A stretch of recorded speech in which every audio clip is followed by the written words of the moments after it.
사랑하는 가족 여러분, 오늘 수요일 아침 예배 아버지 앞에 올려드리겠습니다. 하나님, 예배를 받아주시는 하나님 감사합니다. 새 하루 주셔서 하나님 감사합니다. 아버지를 경외하는 자 저희 모두 그런 마음 더 가질 수 있도록 인도하여 주시옵소서. 예수님의 이름으로 기도드립니다. 아멘. 하나님 말씀입니다. 열왕기하 2장 15절로 25절 말씀입니다. 맞은편 여리고에 있는 선지자의 제자들이 그를 보며 말하기를 엘리야의 성령이 하시는 역사가 엘리사 위에 머물렀다 하고 가서 그에게 나아가 땅에 엎드려 그에게 경배하고 그에게 이르되 당신의 종들에게 용감한 사람 50명이 있으니 청하건대 그들이 가서 당신의 주인을 찾게 하소서. 염려하건대 여호와의 성령이 그를 들고 가다가 어느 산에나 어느 골짜기에 던지셨을까 하나이다 하니라. 엘리사가 이르되 보내지 말라 하나 무리가 그로 부끄러워하도록 강청하며 보내라 한지라. 그들이 50명을 보냈더니 사흘 동안을 찾되 발견하지 못하고 엘리사가 여리고에 머무는 중에 무리가 그에게 돌아오니 엘리사가 그들에게 이르되 내가 가지 말라고 너에게 이르지 아니하였더냐 하였더라. 그 성읍 사람들이 엘리사에게 말하되 우리 주인께서 보시는 바와 같이 이 성읍의 위치는 좋으나 물이 나쁨으로 토산이 익지 못하고 떨어지나이다. 엘리사가 이르되 새 그릇에 소금을 담아 내게로 가져오라 하며 곧 가져온지라. 엘리사가 물 근원으로 나아가서 소금을 치니 그 가운데에 던지며 이르되 여호와의 말씀이 내가 이 물을 고쳤으니 이로부터 다시는 죽음이나 열매 맺지 못하며 없을지니라 하셨느니라 하니 그 물이 엘리사가 한 말과 같이 고쳐져서 오늘에 이르렀더라. 엘리사가 거기서 베델로 올라가더니 그가 길에서 올라갈 때에 작은 아이들이 성읍에서 나와 그를 조롱하여 이르되 대머리에 올라가라 대머리에 올라가라 하는지라. 엘리사가 뒤를 돌이켜 그들을 보고 여호와의 이름으로 저주하며 곧 수풀에서 앙곰 둘이 나와서 아이들 중에 42명을 찢었더라. 엘리사가 거기서부터 갈멜산으로 가고 거기서 사마리아로 돌아왔더라. 아멘. 엘리야에게 임하셨던 성령의 역사가 이제 엘리사에게로 넘어왔습니다. 엘리사가 하나님의 사람이 된 줄을 무엇을 보고 사람들이 알았냐면 처음에는 일단 엘리야가 놓고 간 겉옷을 가지고 요단을 쳤을 때에 마른 땅이 되어서 건넜습니다. 그가 행하는 일들을, 그가 말하는 일들을 보고 참 하나님의 선지자임을 사람들이 직시했을 텐데요. 그 중에 아주 크게 알게 되었던 두 가지 사건이 있습니다. 첫 번째, 성읍 사람들이 엘리사에게 나와 이 성읍이 참 자리는 좋은데 물이 너무 좋지 않아서 결실을 맺지 못합니다 라고 나와왔습니다. 왜 이 땅에 물이 좋지 않은 것을 엘리사에게 나와서 이야기를 할까요? 하나님의 사람임을 알기 때문입니다. 내 주인이여 라고 이야기를 하더라고요. 이때 당시 왕은 하나님의 사람을 찾는 것이 아니라 바알세북, 우상에게 찾아가서 내 병이 나을지 안 나을지 좀 알려다오라고 하며 바알을 섬기고 있었던 시대인데 이 여리고 성읍 사람들은 하나님의 사람을 찾습니다. 하나님은 하나님을 찾는 자에게 반드시 상 주시는 이심을 믿어야 하십니다. 엘리사를 통하여 하나님이 하셨던 일, 새 그릇에 소금을 받아가지고 와서 물 근원지에 가서 던져라. 그리고 이렇게 말씀을 전해주십니다. 내가 이제 이 물을 고쳤으니 다시는 죽음도 없고 결실 못함도 없으리라. 결실이 안 돼요 라고 해서 결실될 거야 라는 것은 이해가 되는데 죽음에 대한 축복은 무엇일까요? 죽음이 없으리라.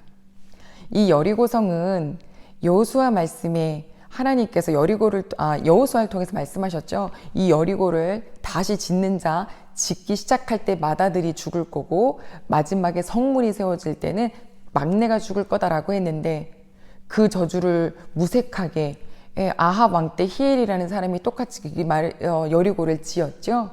그때 지을 때 첫째 아들, 성문 닫을 때 막내 아들을 잃었습니다. 즉 이 땅은 참 저주받은 땅이라고 사람들이 알고 있을 텐데 그 저주를 하나님이 탁 깨끗하게 끊어주신 거예요.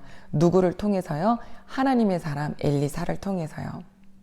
자, 이제 엘리사가 베델로 올라가는데 여러 아이들이 나와서 대머리에 올라가라 대머리에 올라가라 라고 합니다. 그런데 엘리사가 뒤를 딱 돌아보더니 여호와의 이름으로 저주를 합니다. 저주함과 동시에 암곰 2마리가 나와 아이들 중 42명을 찢었다라고 했어요.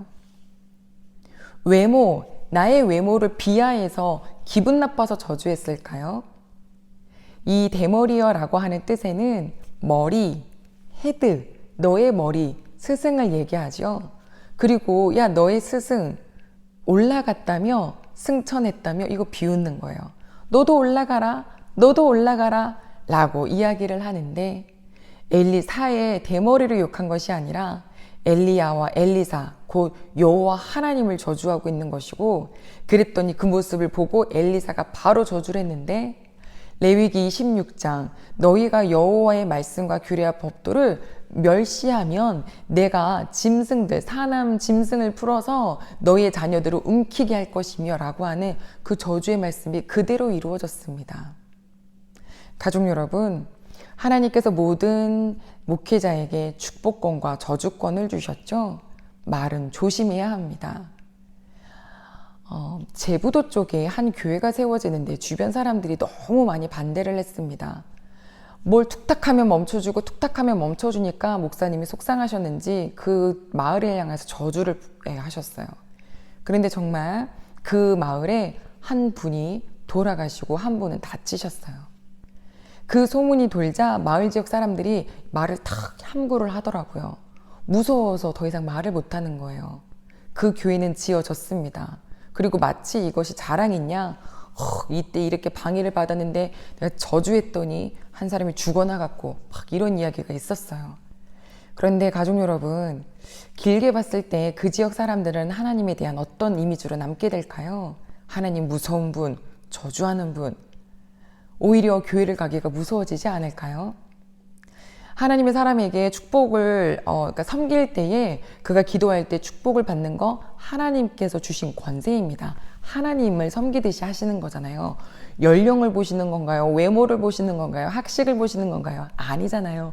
여호와를 섬기듯이 하시는 거잖아요.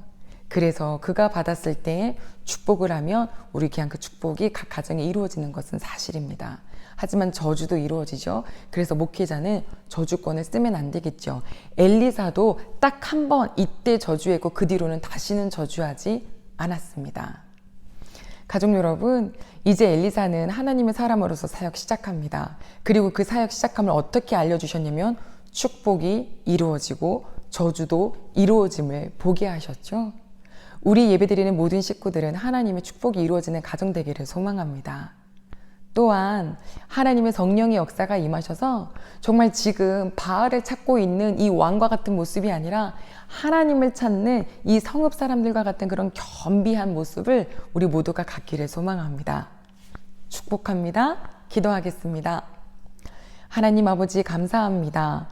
하나님의 말씀, 아버지 하나님의 사람을 통하여서 그 말씀하실 때에 축복도 이루어지고 저주도 이루어집니다. 하나님, 말을 참 잘해야겠네요. 우리 대흥교회 이 시간 예배드리는 모든 식구들을 축복하오니 하나님 그들의 영혼, 그들의 육, 그들의 물질, 그들의 자녀, 하나님 모든 것이 하나님 안에 잘 풀어려갈 수 있도록 주님 복의 복을 더하여 주시옵소서. 주님, 이 시대에 참 캄캄하여 왕은 바알을 찾는데 성읍 사람들은 하나님의 사람을 찾네요. 우리 모두 이 시대에 살아갈 때 하나님을 찾는 자 되게 하여 주시옵소서. 감사드리며 예수님의 이름으로 기도드립니다. 아멘.